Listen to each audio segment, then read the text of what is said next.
English grammar के batch में हम टोटल 31 चैप्टर्स पढ़ेंगे, जैसे tense, modal, subject verb agreement, interrogative sentence, voice, speech, transformation.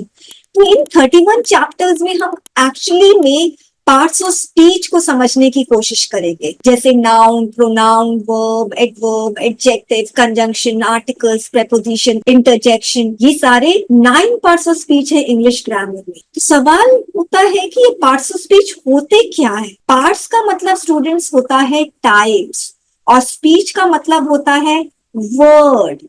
यानी इंग्लिश ग्रामर में हमारे पास टोटल 9 तरीके के शब्द हैं।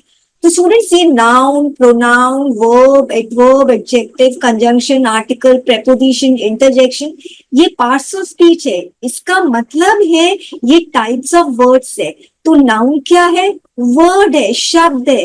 प्रोनाउन भी शब्द है, वर्ब भी शब्द, एडवर्ब, एडजेक्टिव, सारे शब्द हैं स्टूडेंट्स। अब ये सारे शब्द मिलकर ही सेंटेंस को बनाते हैं। तो इंग्लिश ग्रामर पे क्वेश्चन सेंटेंस के ऊपर आता, उसमें एरर आते हैं। तो एरर वो क्या होते हैं? वो शब्दों के एरर होते हैं, यानी ये पार्ट्स ऑफ स्पीच के एरर होते हैं। और पार्ट्स ऑफ स्पीच को ही हम टाइप्स ऑफ वर्ड्स कहते हैं। अब नाउन क्या है? नाउन ऐसा शब्द है जो आपको जो भी दिख रहा है वो सब नाउन हो। तो नाउन क्या है? एक शब्द है। और इस शब्द का मतलब क्या है? आपको जो भी दिख रहा है, जो भी आप महसूस कर रहे हो, वो सब के सब नाउन होते हैं। Anything and everything. इंडिया भी नाउन है, पाकिस्तान भी नाउन है, कश्मीर के लिए जो लड़ रहे हैं ना, वो कश्मीर भी नाउन। आप सड़क पे चल रहे हो, सड़क नाउन है। आपके पैर नाउन है। सड़क पे जो कंकड़ गिरे हैं वो कंकड़ तक नाउन है। ट्रैफिक लाइट आ रहा, वो ट्रैफिक लाइट भी नाउन है। धूल का एक एक कण नाउन है। प्रोनाउन क्या होता है? प्रोनाउन भी एक शब्द होता है। और वो कौन से शब्द होते हैं? वो लिमिटेड नंबर ऑफ शब्द होते हैं, जैसे I, you, we, they, he, she, it, they. ये सारे प्रोनाउन होते हैं। अब इसका एक फॉर्म भी होता है, जैसे मी है, यू है, अस है, देम है। ये सब इसके अलग अलग फॉर्म है। हिम, हर। तो ये सारे प्रोनाउन। अब प्रोनाउन ऐसा शब्द होता है जो नाउन को रिप्लेस करता है। जैसे अगर मैं लिखती हूँ Tom is good, Tom studies hard, Tom goes to school every day. तो यहाँ पर ये जो टॉम है, जो नाउन है, मैंने आपको कहा नाउन सब कुछ है। मैं भी नाउन हूँ, आप भी नाउन हो। कैमरा नाउन है, बोर्ड नाउन है, पेन नाउन है, हर चीज नाउन है, मोबाइल नाउन है। तो वैसे ये टॉम नाउन है। अब मैं बोल रही हूँ Tom is good, Tom studies hard, Tom goes to school every day. तो टॉम बार बार रिपीट हो रहा है, जिससे बोलने की जो ब्यूटी है वो खत्म हो गई, जो लिखने वाली ब्यूटी वो भी खत्म हो गई। तो इस नाउन के रेपिटेशन से बचने के लिए हम क्या करते हैं? प्रोनाउन का यूज करते हैं, इक्विवेलेंट प्रोनाउन। तो टॉम मेल है, तो इसीलिए हमने प्रोनाउन ही का यूज किया है। तो प्रोनाउन क्या है? प्रोनाउन ऐसा शब्द है जो नाउन को रिप्लेस करता है। अब हम आते हैं वर्ब। तो वर्ब क्या है? वर्ब भी एक शब्द है। और वो कौन सा शब्द है? वो है am is are, was, were, has, have, had, do, does. ये सारे वर्ब्स है, जैसे auxiliary verb am is are, main verb मुख्य क्रिया जंप, प्ले, रन, ये सारे वर्ब्स है। अब एडवर्ब क्या होता है? एडवर्ब ऐसा शब्द होता है, ये भी शब्द है, ऐसा शब्द है जो वर्ब को डिस्क्राइब करता है। जैसे मैंने लिखा ही राइट्स, तो ही क्या है? प्रोनाउन है। राइट क्या है? वर्ब है। वर्ब को डिस्क्राइब करना है। कैसा लिख रहा है? स्लोली लिखता है, तो ही राइट स्लोली। तो स्लोली क्या है? एडवर्ब है। तो एडवर्ब में वर्ब आ रहा है स्टूडेंट्स, तो इसका मतलब है ये वर्ब को डिस्क्राइब करता है। अब एडजेक्टिव क्या करता है? एडजेक्टिव ऐसा शब्द है जो नाउन या प्रोनाउन को डिस्क्राइब करता है। नाउन ले लो, टाइगर श्रॉफ, ये नाउन है टाइगर श्रॉफ। अब इसको डिस्क्राइब करते हैं, तो जो भी डिस्क्राइबिंग वर्ड होगा वो सारा का सारा एडजेक्टिव होगा। Tiger Shroff, handsome, rich, talented, charismatic. तो ये सारे क्या है? एडजेक्टिव है जो नाउन टाइगर श्रॉफ को डिस्क्राइब कर रहे हैं। तो एडजेक्टिव का काम क्या है? डिस्क्राइब करना। किसको? नाउन को डिस्क्राइब करना। तो एडजेक्टिव भी एक शब्द है स्टूडेंट्स। फिर हम आते हैं कंजंक्शन में।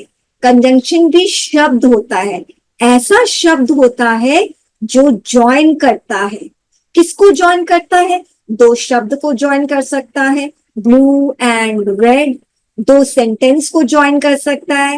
He worked hard but failed, तो ही वर्कड हार्ड एक सेंटेंस, फेल्ड एक सेंटेंस, कौन ज्वाइन कर रहा है? बट ज्वाइन कर रहा है। ये एक ऐसा शब्द है जो कंजंक्शन है। फिर आर्टिकल्स क्या होता है? आर्टिकल्स भी शब्द होता है, वो तीन ही शब्द हैं, ए एंड द। और आर्टिकल्स के बारे में हम बहुत डिटेल में पढ़ने वाले हैं, मगर ये जो आर्टिकल्स है ये हमेशा नाउन के साथ आता है। अ table, a chair, a camera.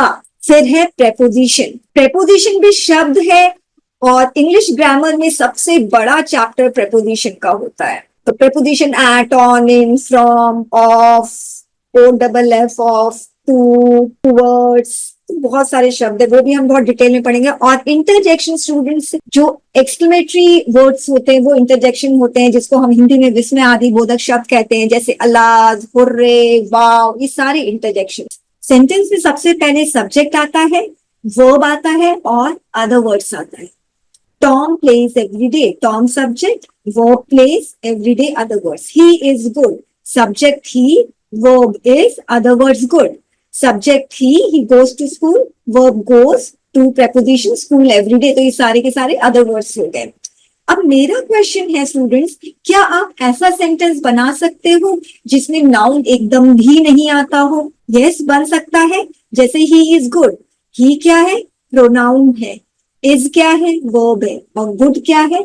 Adjective है, क्योंकि ये ही को डिस्क्राइब कर रहा है, तो इसमें नाउन एकदम भी नहीं आ रहा है। तो हम ऐसा सेंटेंस बना सकते हैं जिसमें नाउन नहीं हो, यानी बिना नाउन के सेंटेंस बन सकता है।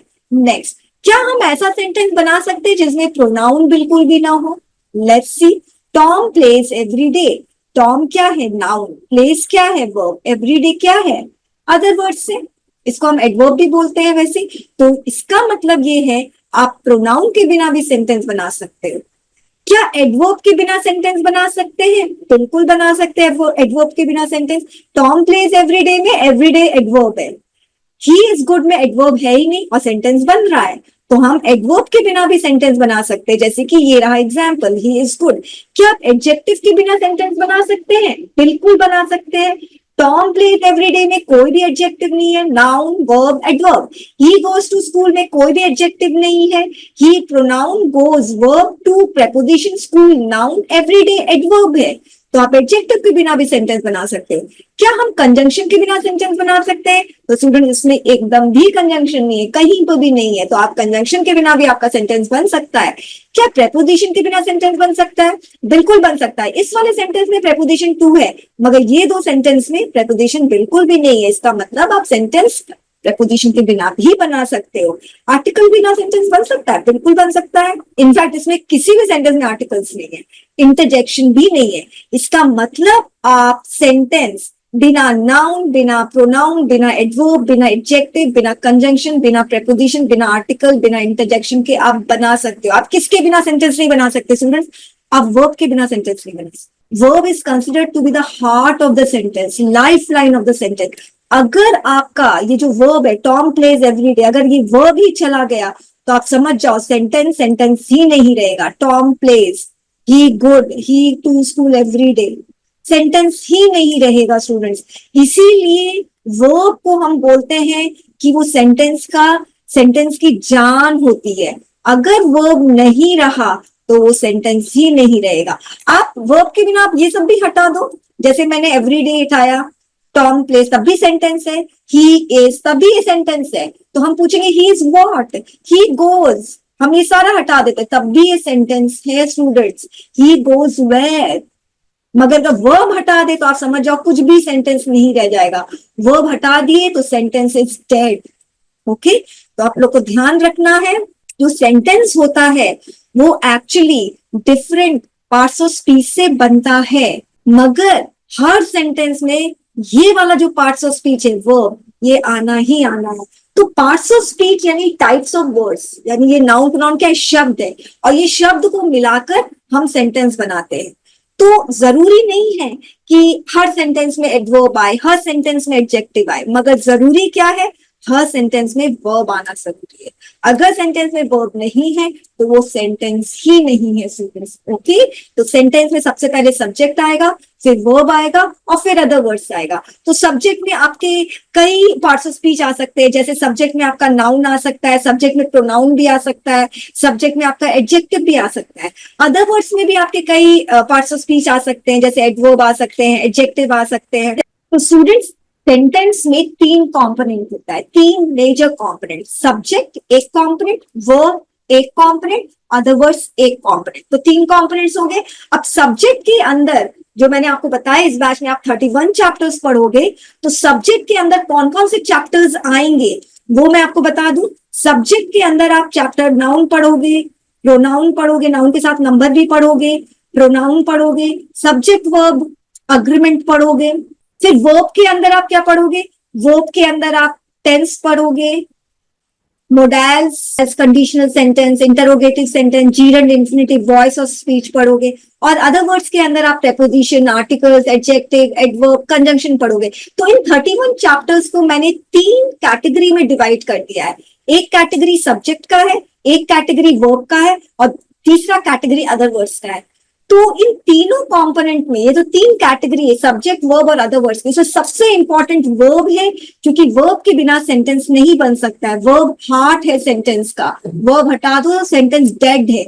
इसीलिए जब ये बैच की शुरुआत होगी तो सबसे पहले हम वर्ब रिलेटेड जितने भी चैप्टर्स हैं हम उसके बारे में पढ़ेंगे, और फिर जब ये वाला सारा खत्म हो जाएगा उसके बाद हम सब्जेक्ट वाला जितना भी चैप्टर है उसको कंप्लीट करेंगे और फिर अदर वर्ड्स वाला चैप्टर्स को हम लेंगे। तो अब देखिए, ये जो बैच चलेगा इसमें ये सारे चैप्टर्स हम पढ़ेंगे। इंट्रोडक्शन टू इंग्लिश ग्रामर, जो ये अभी जो वीडियो है ये इंट्रोडक्शन टू इंग्लिश ग्रामर का ही है। फिर जितने भी वर्ब रिलेटेड चैप्टर है वो आपको सेकंड से subject verb adjustment basic level से forms of main verb, tense, confusing verb, modals, conditional sentence, यानी फर्स्ट सेकंड चैप्टर से लेकर पूरा 16 चैप्टर तक सारा वर्ब रिलेटेड चैप्टर्स है स्टूडेंट्स। क्योंकि वर्ब बहुत इंपॉर्टेंट है और इसके बेसिस पे बहुत सारे क्वेश्चंस आते हैं। तो 16 चैप्टर तक आप लोग सिर्फ वर्ब रिलेटेड ही, वर्ब का कॉन्सेप्ट आपका क्लियर होगा 16 चैप्टर तक। फिर उसके बाद 16 चैप्टर के बाद आपका 17 चैप्टर कंजंक्शन है, ये अदर वर्ड्स वाला है।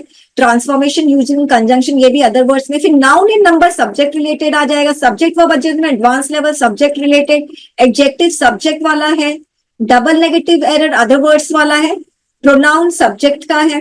सबसे पहले हम वर्ब से कनेक्टेड जितने भी चैप्टर्स हैं हम उसको खत्म करेंगे और फिर उसके बाद आपका अदर वर्ड्स और सब्जेक्ट से कनेक्टेड चैप्टर्स को डील किया जाएगा। तो आई होप ये बैच आपके लिए बहुत बेनिफिशियल और बहुत फ्रूटफुल रहेगा। और यदि आप मेरे सारे इंस्ट्रक्शंस को अच्छे से फॉलो करोगे, क्लासेस को रेगुलरली अटेंड करोगे और बहुत क्वेश्चन सॉल्व करने की प्रैक्टिस करोगे, जो इंग्लिश ग्रामर है वो आपकी मुट्ठी में आ जाएगा। Thank you very much.